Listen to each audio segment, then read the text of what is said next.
for Monday morning for work. Forget that. I'm not into that. Who cares about the number? Okay, I'll do it. Cancel one of these zeros. Cancel that. Cancel that. That becomes 40. Cancel that. That becomes 18. Cancel that. That becomes 9. That becomes 20.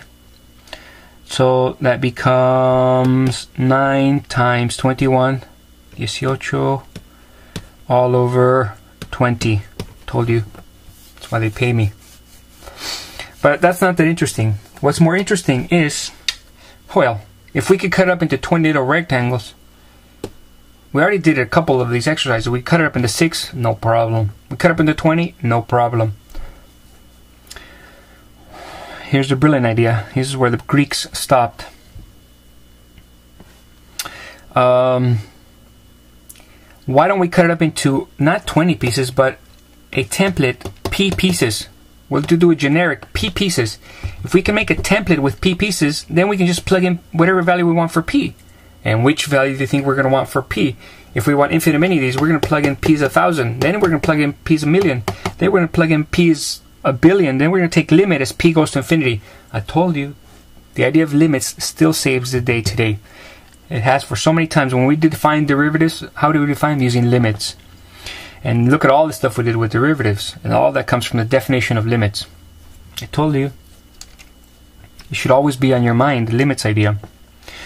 Today it saves the day again. We're going to find a template with P little rectangles, just a generic P, and we'll find a template. And then once we got the template, we'll make P big, grow big. Talk is cheap. Let's do it. So again, I go from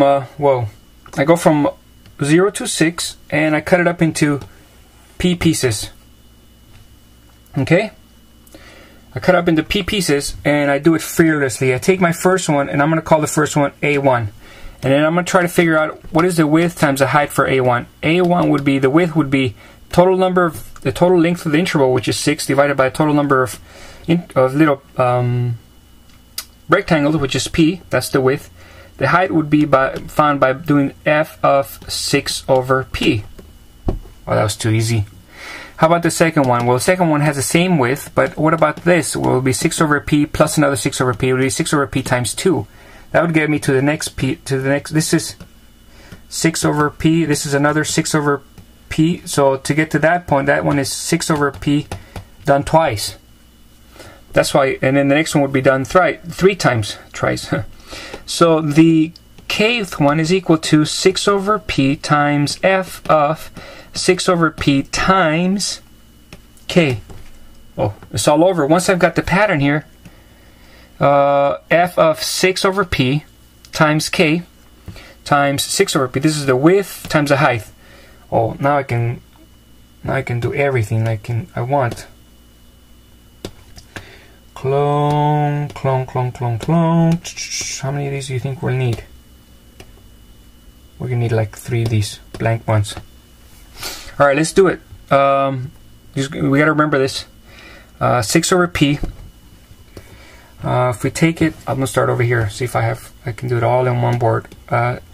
If I break it up into P pieces, the area of P rectangles, I would get the sum of all the little rectangles, starting with the first one, stopping at the Pth one.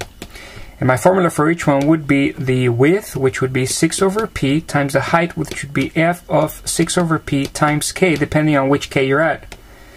That would vary as you vary K. And that would be equal to, I could simplify that, that would be 6 over P. I know my function is that times 1/2, so it would be 6K over P times 1/2. That's the same thing as putting it over 2, by the way. As K goes from 1 to P, now look what you got. I'm not afraid. This is duck soup. Timeless ideas. Take time to smell the ideas. Smell the sums. Stop and smell the sums. Alright, so here we go. I'm looking at P. P is a constant. Throughout the whole thing, the assumption was I pick a number P and I break it up into that many pieces. So P is not changing. K is changing over this interval, so the P can come out, the 6 can come out, the P can come out, the 1/2 can come out. that becomes, ladies and gentlemen, that becomes 36 over p squared times 2 times the sum of k, as k runs from 1 to p. And you can clean it up some more a little bit if you want. Sometimes it's okay to simplify. You know when? Whenever I feel like it. 18 over p squared is the sum of the k's as k goes from 1 to p. I'm just kidding. Well, the truth is sometimes simplifying hides all the patterns, so you don't want to. Here I'm just thinking a couple moves ahead that pattern has nothing to do with it anymore because I've got my nice little sum here that I can handle. This is one of the famous ones. So it's all over. You know, all this can be simplified. Do whatever you want with it. At that point, there's nothing, no patterns to hide. You just work with this, and then when we're done, I multiply by the constant. I might be done in about 2 seconds here. This would be 18 over p squared times p plus 1 all over 2, which becomes, the whole statement becomes that if I break it up into p rectangles, that would be, let me think. 18p squared plus 18p all over 2 times p squared, which would become, of course, 9 plus 9 over p, right? Because I could look at that as separated the fractions. That becomes a 9, and that becomes 9 over p. So what we said is that if you are breaking it up into p rectangles, the total area of the p rectangles would be 9 over p. This is nice. This is exciting. This is amazing. This is very, very good news because that means that I've got a template here. You give me the p. How many rectangles do you want? In fact, let's repeat some of the rectangles. If you want 6 rectangles, just plug in 6 here and you get the same answer that we had before. You want 20? Just plug in 20 here and you get the same answer that we had before. That's what's nice about this template. Give me any p you want. So of course, what I want, here's the crucial thing. If I was to take that statement right there, and I was to take the limit as p goes to infinity, the limit as p goes to infinity on both sides, what do you think would happen if the area of the p rectangles, if I've had infinite many of these, that would not just become AP, it would become the area under the curve. And this, of course, would become, you could do this by plug-in method, it would be 9 plus 9 over infinity, which would become 9, and yippee-ki-yay. You know what we just did? We just picked up where the Greeks left off. We sliced up this area into infinite many pieces that are infinitely small, and we added them all up. And we got that the area is equal to 9. Let's check, by the way. Area is base times height, right? So it's the base, that's the 6, times the height. Let me see, 3. The height is 3. Base times height divided by 2. That would become 9. I told you. You see why they pay me? Insane amounts of money. I told you.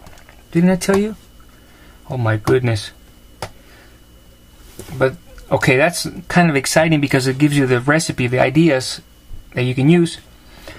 But it's kind of lame too because it's a triangle. It's a triangle. Come on, you could have done this in junior high.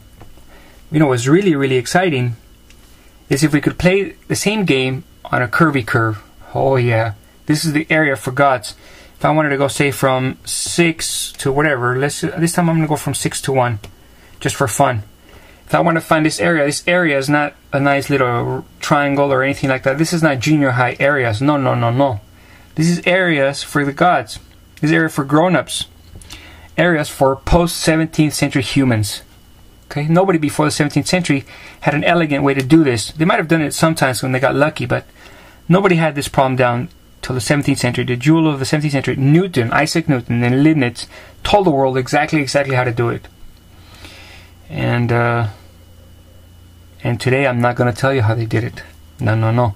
I'm only going to tell you a little tiny piece of the story, which is that part of the story that tells you that the limit is still the king. This is the one I just did. Break it up into infinite many little pieces. Take the limit break it up into p pieces, generic p. Take the limit as p goes to infinity. I told you the limit is still king. But that's only a little piece of the story. That's not really how Newton and Leibniz did it. They got something even better and more powerful. That's the next lecture. That's the fundamental theorem of calculus. big stuff, big stuff. Some of the one of the most beautiful ideas you will see in your college career, no doubt. All right, let me pause this for a second. We come back and tackle this one, timeless idea.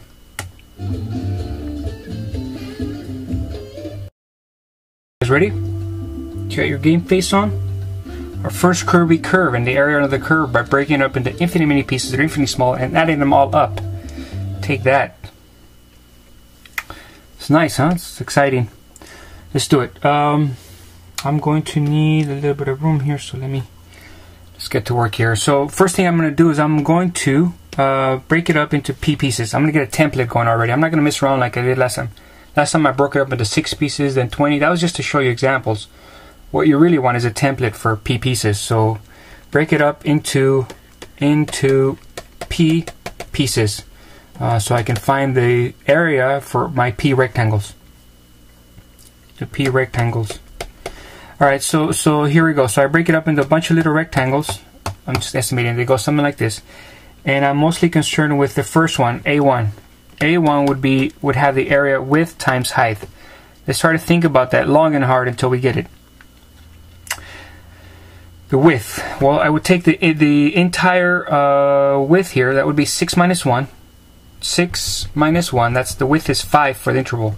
I'm taking 5 and I'm dividing by P because that's the number of pieces that I've got. That's my width. Times the height. For the height, I'm going to do the right sums again. So, I got to think about this now. See, if this is 1 and this is 5 over P. 5 over P. What does that make this one? Huh? Well, that would make this one 1 plus 5 over P. And while we're at it, what is that going to make the next one? Well, I have to add another 5 over P to that one. So it would be 1 plus 2 5 over P's. Would that make another one? Well, you have to add another 5 over P to that one. So that one, the x-coordinate would have to be 1 plus 3 5 over P's. That's the one, starting off at 1 and you add 1, 2, 3 5 over pieces. That's how we're going to get the x's, and that's going to be crucial here. So the first one is 1 plus 5 over P.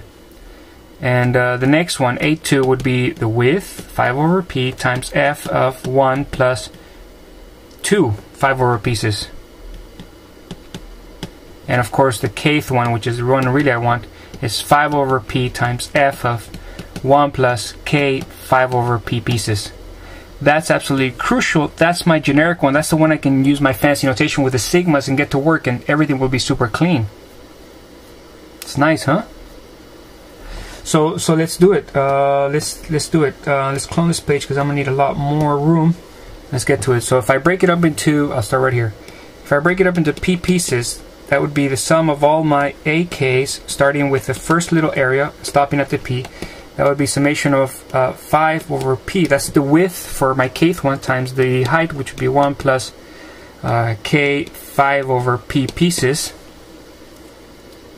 5 over P. And that would be what? That would be a miss because I have to, this is absolutely depending on the function. The function will tell you how high each point is. The x squared minus 4x plus 5. So I'm going to do that here. So that would be the sum of 5 over P times, I got to plug that in there. By the way, can I clean this up? No, I don't want to clean it up. I'll just plug it in there. So it's x squared, so it would be 1 plus K times 5 over P squared minus 4 times x.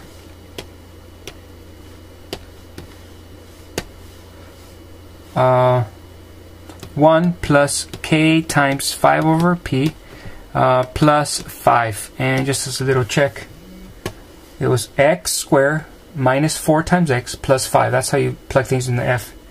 That gets me to this point right here. And it looks kind of messy, but only if you're afraid. And I don't know, that word is not more in my vocabulary. So I get to work. The only thing is in my vocabulary is get to work and do it. Don't complain, don't be scared. So this would be 2 of these, 2k times 5 over p.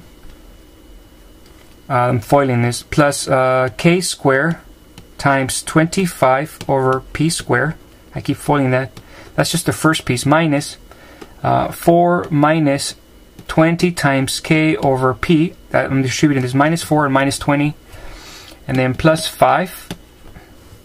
Let me erase this, and then keep going. This would be the sum. Let me think. I wonder if I could clean any of this up. I've got k's here.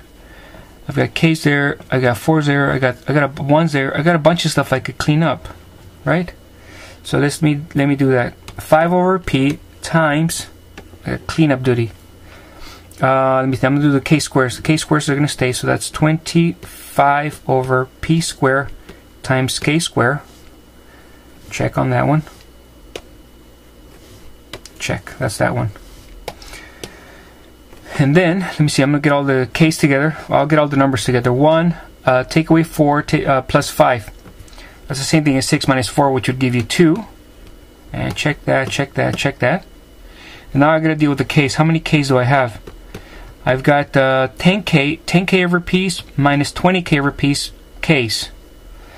That's 10k over piece and 20k over piece. How much does that give me? I reckon that gives me negative 10 over pk's. Right? Stop me if I'm lying. You can't stop me.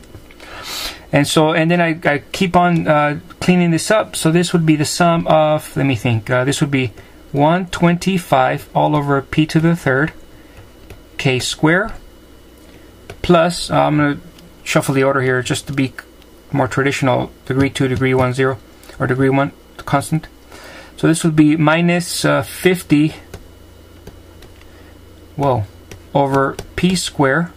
I'm doing this one, okay? Minus 50 over p square times k plus 10 over p as k runs from 1 to p. Beautiful. That's hard, huh? Not really. It's just algebra. But you know what keeps me going? You know what should keep you going? We're going into right into bull territory, man. We're breaking this up into infinite pieces that are infinitely small and adding them all up. And that, my friends, that's no small potatoes. It's a nice idea. Big and bold. And but wait till you see what's coming up next. We've got even bigger and bolder ideas. But this type of area, we couldn't have done it, you know, before the 17th century. This would have been generally a very, very, very difficult problem. Humans couldn't have done it. You could almost say that it stopped the advancement of all technology and progress, because there are so many problems in life that have to do with area, and a lot of them couldn't be tackled. So it's nice that even though we have to pay a little bit of price for the algebra here, this is coming up really, really, we're going to come up with a really important result in just about 2 seconds. So then I distribute that, unless you guys are afraid to distribute. Let me think.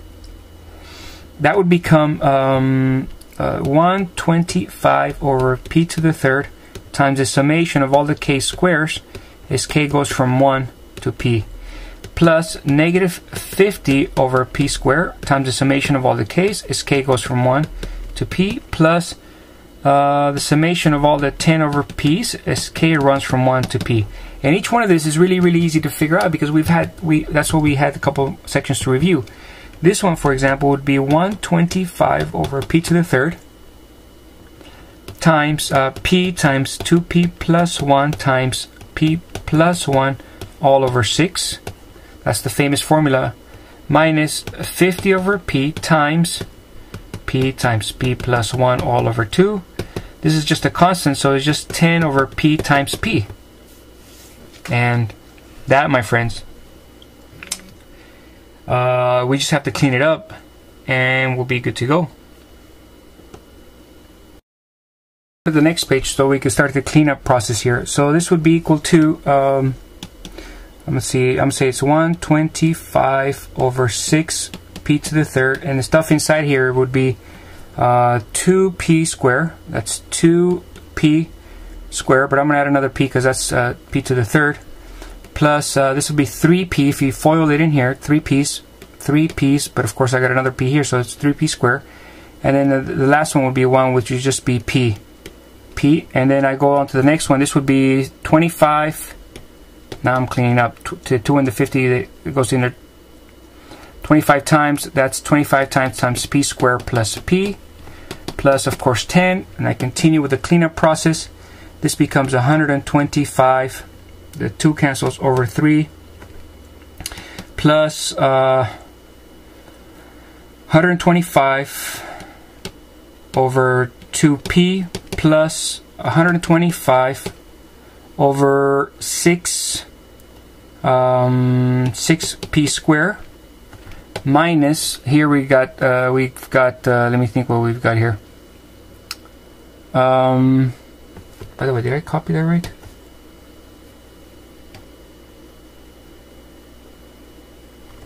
$50p squared, man. Nobody said anything. Were you guys awake or what?